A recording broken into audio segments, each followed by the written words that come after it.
बात किसी और ने कही होती तो उसके मुख के अंदर जिज्ञा नहीं होती। तुम क्या कहना चाहते हो कि हम झूठे हैं? मैं झूठ बोलता हूं कि कृष्ण मेरा पुत्र नहीं है? अक्रूर ने कहा कि हे नंद, अपनी भावनाओं को थोड़ा धैर्य धारण कराइए। कृष्ण और बलराम देवकी के वसुदेव के पुत्र हैं, तुम जानते नहीं हो। क्या तुम इस बात को कैसे साबित कर सकते हो कि कृष्ण और बलराम हमारे पुत्र नहीं हैं? अक्रूर ने कहा कि हे नंद, क्या जब भाभी से संतान उत्पन्न हुई थी तो कोई था वहां? नहीं तो क्या किसी ने, क्या भाभी ने भी देखा कि उनके उदर से उनकी संतान उत्पन्न हो रही है?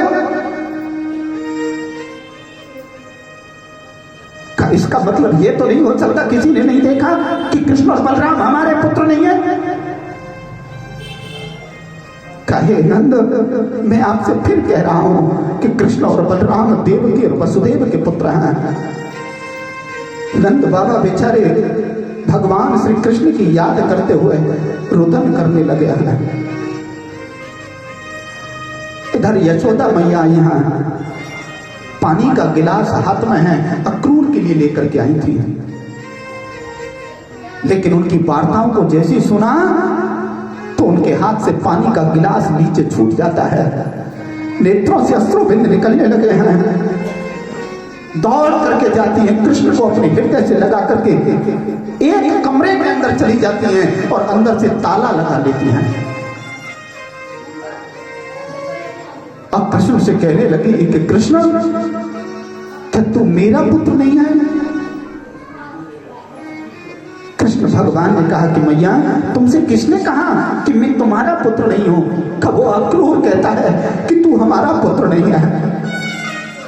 का एक अक्रूर के कहने से क्या मैं यशोदा का बेटा नहीं है? का नहीं पुत्र, लेकिन मेरे मन को भय उत्पन्न हो रहा है।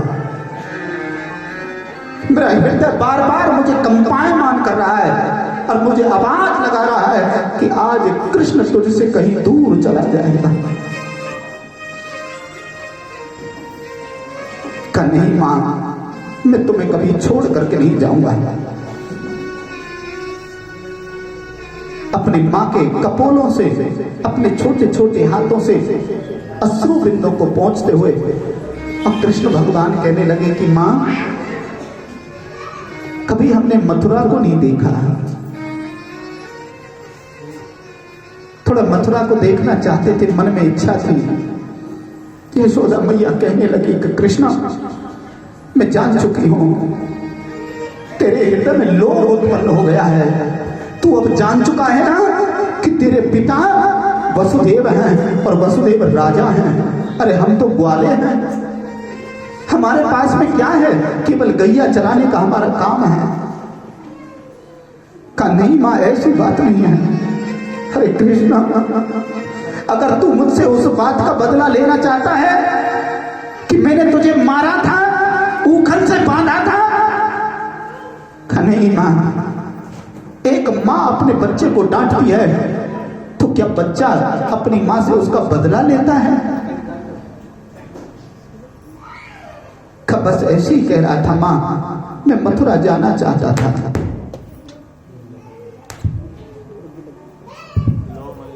इतना सुनते ही मैया के नेत्रों में अश्रु बिंदाने लगे। का कोई बात नहीं कृष्ण, अगर तू जाना चाहता है तो तू जा सकता है।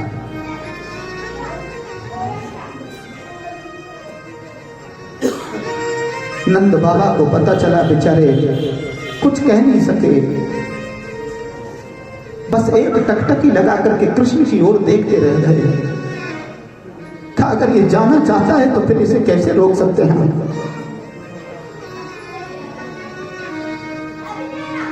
बलराम और कृष्ण अक्रूर के साथ रथ पर बैठ करके जाने लगते हैं।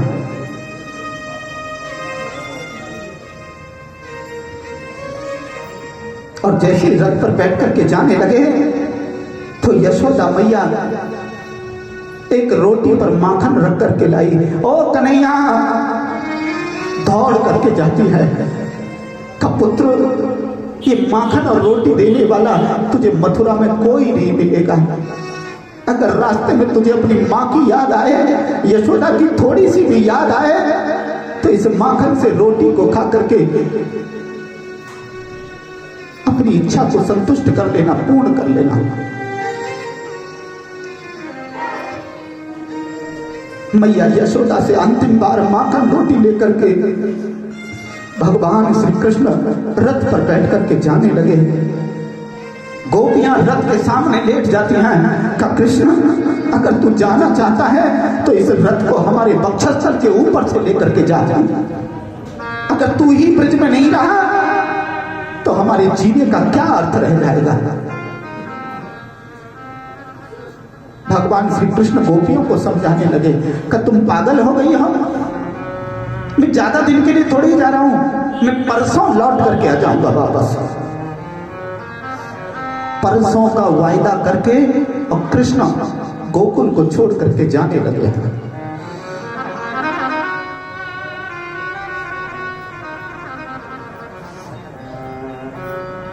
रास्ते में रथ को रोकवा लिया है भगवान ने। सघन जंगल है। अक्रूर जी महाराज पूछने लगे कि कहां जा रहे हो। काका, बस अभी आ रहा हूं, थोड़ी देर रुकिए। भगवान रथ से नीचे उतरे हैं, सघन जंगल की ओर चले जाते हैं। कदम खंडी में एक कदम के वृक्ष के नीचे एक गोपी बैठी हुई है, केवल नेत्रों से अश्रु बिंद हैं। वो श्री राधे रानी थी। जब से पता चला था ना कि कृष्ण हमें छोड़ करके जा रहे हैं, जंगल में जाकर के बैठ गई कि जाते हुए तो देख नहीं सकती ना। कृष्ण भगवान उनके पास चले जाते हैं कि राधे, तुम हमसे मिलने नहीं आई? नहीं। क्यों नहीं आई? राधे रानी कहने लगी तो मैं मिलकर के क्या करती, तुम तो आ गए मुझसे मिलने के लिए। कहां? तुम तो जानती हो कि मुझे जाना होगा। कहां जानती हूं? तुम्हें जाऊं? कहां जाइए? मैं तुमसे एक वचन लेना चाहता हूं। राधे रानी कहने लगी, अरे कृष्ण, अब मेरे पास ऐसा कौन सा वचन रह गया है जो मैंने तुम्हें नहीं दिया हो?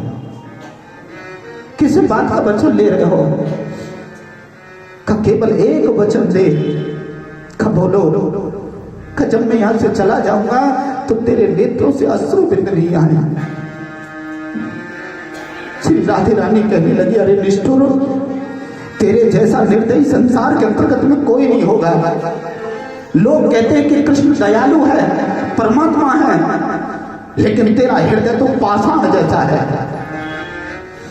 अरे तेरे जाने के बाद इन अश्रु बिंदों का ही तो सहारा था, और संसार में किसके लिए जीती मैं? इसका भी वचन लेकर के जा रहा है। बस इतना कह करके कृष्ण भगवान वहां से चलने लगे। हाँ,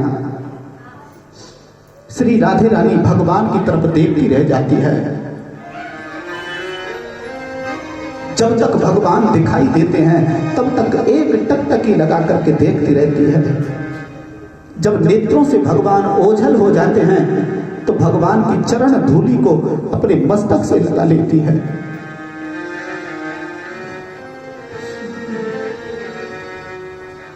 केवल भगवान की पुरानी यादों को याद करती रहती है श्री राधे। भगवान श्री कृष्ण अक्रूर के रथ पर बैठ करके जाने लगे। भगवान के नेत्रों से अश्रु बिंद हैं। अपने ग्वाल वालों की याद आ रही है कि कैसे उनके साथ में मैं माखन चुराया करता था, कदम खंडी के अंतर्गत में गैया चलाता था। वो काम बन, वो यमुना का किनारा जहां पर गोपियां पानी भरने के लिए जाया करती थी और मेरा दर्शन करके गदगद हो जाया था। जब तक यमुना के पास तक पहुंचे भगवान, तब तक उनके नेत्र नम रहे।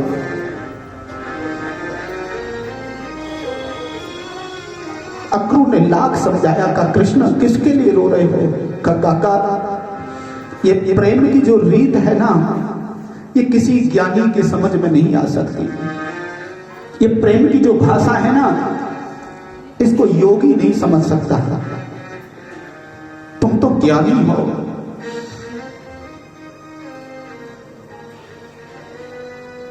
भगवान रोते हुए रथ पर बैठे हुए हैं। रथ यमुना के किनारे पर पहुंच जाता है।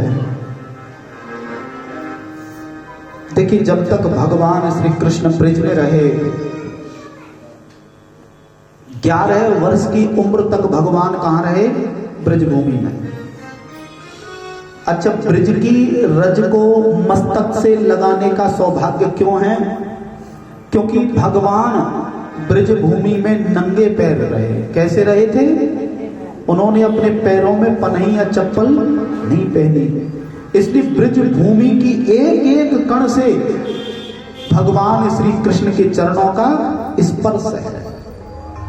भगवान तो कुरुक्षेत्र में भी आए थे, लेकिन यहां की रज को मस्तक से क्यों? ऐश्वर्यमयी लीला थी, यहां प्रेम नहीं था। ब्रिज में जब तक रहे तब तक प्रेम था, प्रेम की धारा। इसलिए ब्रिजवासी क्या करते हैं? केवल और केवल भगवान से प्रेम करते हैं और हृदय में कोई दूसरा भाव नहीं रहता। और भक्ति में किसकी प्रधानता है? भक्ति में केवल प्रेम की प्रधानता है, भाव की प्रधानता है। अगर भाव हृदय में है तो परमात्मा आपसे दूर नहीं। में भाव नहीं है तो कितने भी आडंबर कर लीजिए, कुछ भी कर लीजिए, कितना भी लाखों करोड़ों रुपए दान कर लीजिए, सब कुछ वेस्टेज है। ये दान जो करोगे ना, तो उस दान का अगले जन्म में आपको मिल जाएगा, उसका